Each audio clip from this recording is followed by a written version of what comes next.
Yes, sir. Welcome to the Anakin 9.5 Beats, the show. All right. I'm back and I'm black and I'm on the attack. You know what I mean? Before I get started, I just want to thank all of my subscribers. Stay prayed up. I want to thank all the people that hit the like button and all the people that comment, especially in my shorts. And make sure that you go to my playlist for my recent podcast over last year. This is my new one coming out. I have lives that I created over the past doggone 3 months, over the past 3 months. And I just want to have a great show. Let's give it up for that right there.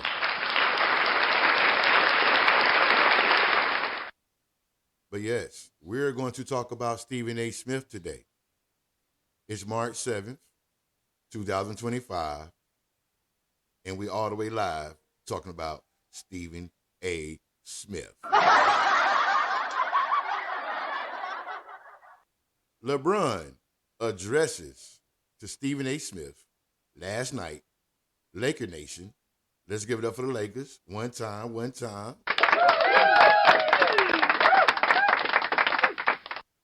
I believe it was before the game that he had a talk, one-on-one, face-to-face talk, man-to-man. Not no zone 3, 2-1-3, none of that. A boxing 4. I know a little bit about basketball. Yeah, no half-court press. Maybe we could call it a full-court press. But LeBron had to have a conversation with Stephen A. Smith.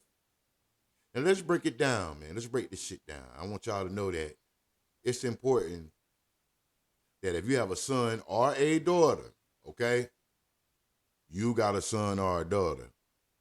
You, no matter what field you in, no matter what the other person is doing in life, no one has a right to address someone's son or daughter publicly on some bullshit. All right, let's give it up for that right there.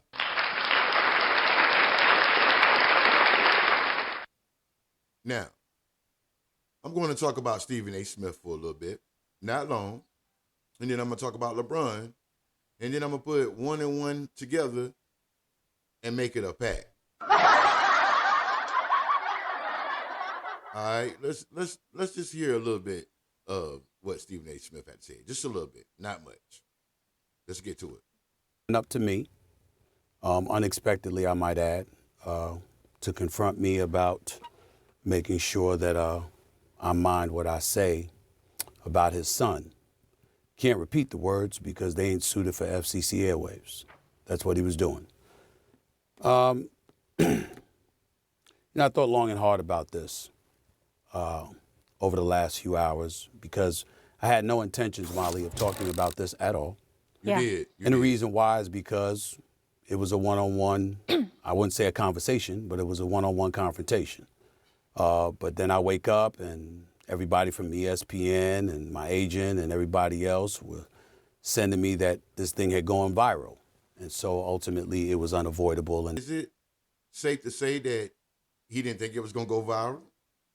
Is it safe to say that he didn't think nobody was going to see anything about this conversation that they had viral? I mean, you asked me. It sounds like he's embarrassed, but we'll listen to it a little bit more, and then I'm going to go ahead and do my reaction. I'm done with this cat. I have to discuss it now.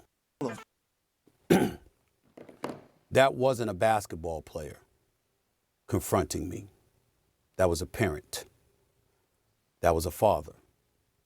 And I can't sit here and be angry or feel slighted by LeBron James in any way in that regard. By all accounts, he's obviously a wonderful family man and a wonderful father who cares very, very deeply about his son. And based on some of the comments that he had heard, or shall I say, I think he thought he heard, he clearly took exception to some of the things that he heard me say, and he confronted me about it. For the record, his agent and friend, Rich Paul, has my number. Maverick Carter, who works under him, has my number.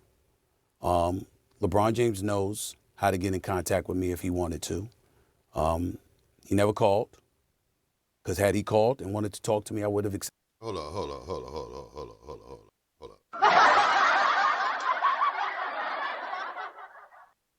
I don't think that man needed to call you and give you heads up on a problem that he had. No matter what someone else said, no matter what someone came to him and called him or whatever they said, I don't think he has to call you so you can plan to talk to him about what you want to talk to him about. Remember, you are a journalist. You like to jot down notes. You like to write things down and observe and look at and perfect it. That's how you are a professional. When it comes to a journalist, you take down notes, you write it down, you see the vision, and then you come up with a game plan. This is not a game plan, my friend. You're VL, man. That call. Had he wanted to see me, I would have flown out and I would have seen him and I would have had a conversation man to man. But that is not what he elected to do. Facts. Instead, he elected to confront me while I was sitting courtside. Ari Emanuel, the head of William Morris Endeavor, one of the agencies that represents me, along with Larry David, was sitting courtside. I was with them for the game. Okay. And he walked right up to me and he said what he had to say. Facts. And apparently he feels like I was slighting his son. Yeah. Now let me tell you what I feel. We don't want to hear what you got to feel. Okay? Fuck that. You're VL. Nah. We don't want to hear what you got to say because you talk enough every day about sports, okay? We're going to keep it a buck. Every day, the only way you're going to get your ratings up is if you talk about sports, and whether it's negative or positive, you're going to talk about it. You're going to talk about boxing. You're going to talk about football. You're going to talk about basketball. I never heard you really talk about soccer. You did. I don't really hear you talking about hockey either. It's only consistently on stuff that black people watch or white people watch that you can really relate to. You can't relate to the other sports. The only time you ever talked about tennis is when Venus and her sister. I don't even really hear you talk about Coco that much. You did. Let's get that straight.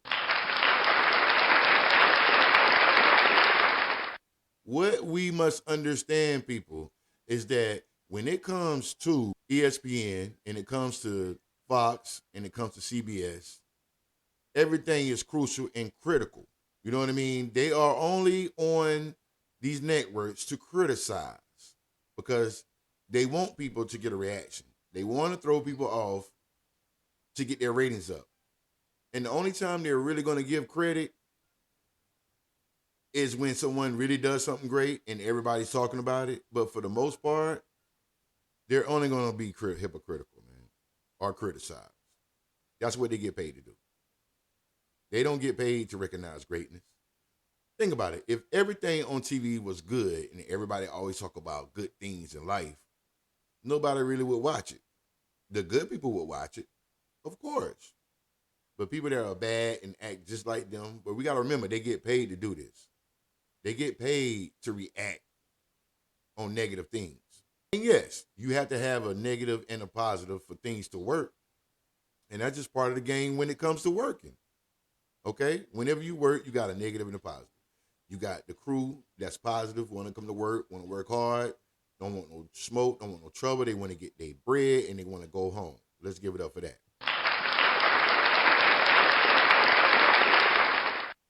Then you got people that's always complaining about work, not wanting to go to work. This person is not doing it right. They want to get a raise. They want to be ahead of the job. They want to move up. But let's break this down real quick. So Stephen A. Smith, he's been doing this for over 20-something years, I suppose. I only started watching him when he was with Skip Bayless, you know what I mean? And he kind of reminded me of the dude on Belly, the one that says, no, scratch that. He reminds me of Paid in Full, the one with the thick glasses, not the thick glasses, but he had glasses on and he was trying to help Apple and them. and he ended up going to jail. They took over and went to prison, and he came back and then he robbed the motherfucker. Yeah, that's who you remind me of, Stephen A. Smith. You know. But anyway, he went in there with his girl. He dated his sister. But y'all let me know about that. I ain't got time for that. But Stephen A. Smith, that's who he remind me of. He gonna slide. He does slide on people. But that's what he get paid to do. That's what we gotta understand. This man get paid to talk shit. He also get paid to give stats. And what he does is he'll talk his smack about people, and then to back it up, he'll bring up stats and numbers. But that's just part of being a journalist, and that's just part of being on these top tier shows. We have to recognize that. But when it comes to Stephen A. Smith, I do give him props for coming up. He did earn his way to the top. We don't know what he did back though, Lil Joe. You know what I'm saying? But on the front of the scene, the man has worked hard. The man has put his time in. So he deserved that. He deserved his book. He deserved everything, his accolades that he has built for himself, just like any other person in the world that worked hard to get to where they want to get. But like I said, we don't know what this man did behind closed doors. Now, if he didn't do nothing behind closed doors, hey, kudos to him. It's a must in the trust that he did step on somebody's toes to get to the top. It's a lot of crooks like that step on people's toes, that say, they say things to the head man in charge and say, oh, I could do it better, boss. He's a straw boss, all right? If you don't know what a straw boss is, Google it.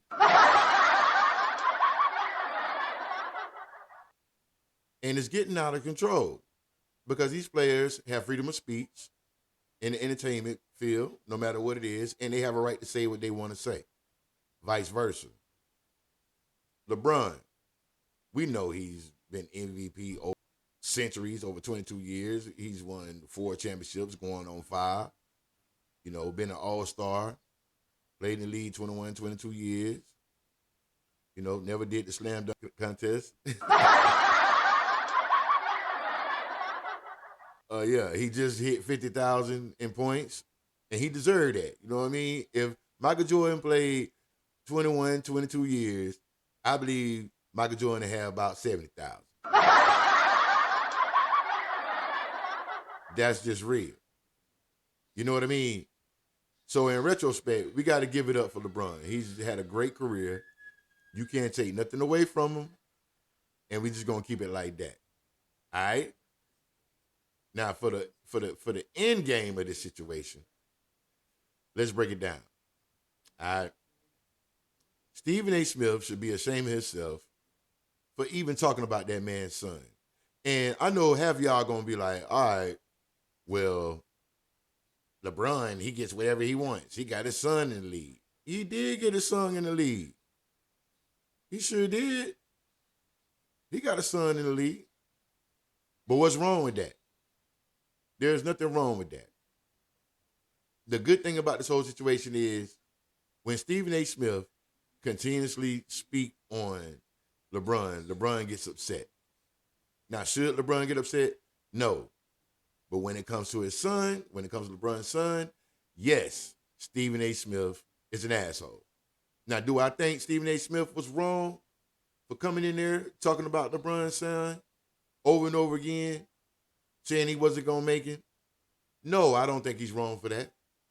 But if he said something behind closed doors to other people, like, hey, you know what, behind closed doors, LeBron James' son is trash. You know what I'm saying? That's fucked up. It should not be that way. Whatever LeBron James heard, he had every intention to, when he seen Stephen A. Smith, is to confront him about his son. This is not a disclosure, man. This is the facts. LeBron been had a problem with Stephen A. Smith from day one. So if that's your son and that's your daughter, I think you would do the same thing. And I don't even know why Stephen A. Smith, like, he feels puzzled. I don't know why he feels puzzled that LeBron even said anything. He should have known it was coming. LeBron been warning him for the last year about certain things and fighting back, not mentioning his name. So what he did was he said, hey, son, when I see you, you know what I'm saying? We ain't gonna shoot the ones, but I'm gonna let you know what time it is. And I don't think nothing's wrong with that.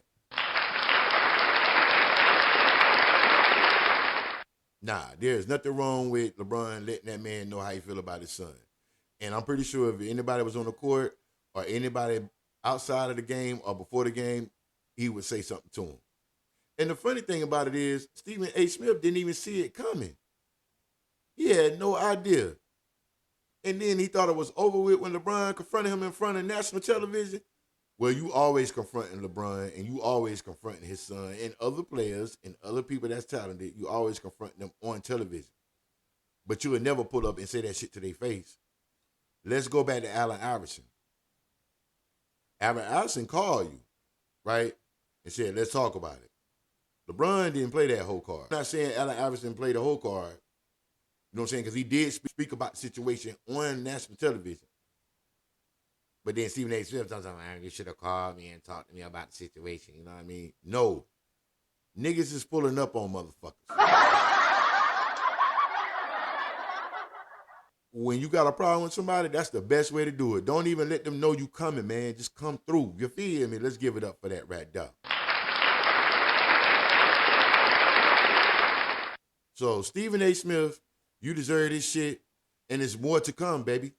Yeah, it's going to be more players that see you that's going to... LeBron James has set the tone for motherfuckers that's tired of your mouth, tired of what you're talking about and what you're doing. You can keep talking, bro, because that's how you're going to get paid. Because if you say something nice all the time, nobody will be watching your black ass. You feel? I mean, I know I wouldn't watch you. So it's entertaining to me. You're just an entertainer, man. You're a journalist, pause, entertainer. But you're more on the entertainer side instead of just being a journalist. And yes, you're very smart. You're very elegant. You know what you're saying. You're very loud. You know what I mean? And it's cool. I like watching you. It's cool. But I'm going to criticize your ass too. Everybody need to criticize Stephen A. Smith today. It's called giving the motherfucker a taste of their own medicine. So at the end of this situation, end of this doggone podcast, all I'm saying is, LeBron, I'm proud of you for defending your son. I don't know if it was really that serious, but you set the tone, brother. And Stephen A. Smith, keep doing what you're doing, cuz. You know what I mean? Because motherfuckers really going to get at you from now. This is the bar right here. This ain't the last of this. You're going to have people pull up on you anonymously. They're not even going to tell you. And you're going to have to take it like a man on the cheek. You feel me? You're going to have to take it like Oscar De La Hoya. You know what I mean? And don't get on national television being all sad, sounding all professional. Oh, well, you know, LeBron. Nah, bro. Keep that same energy. All right. I'm going to holler at y'all. For real. Let's get it.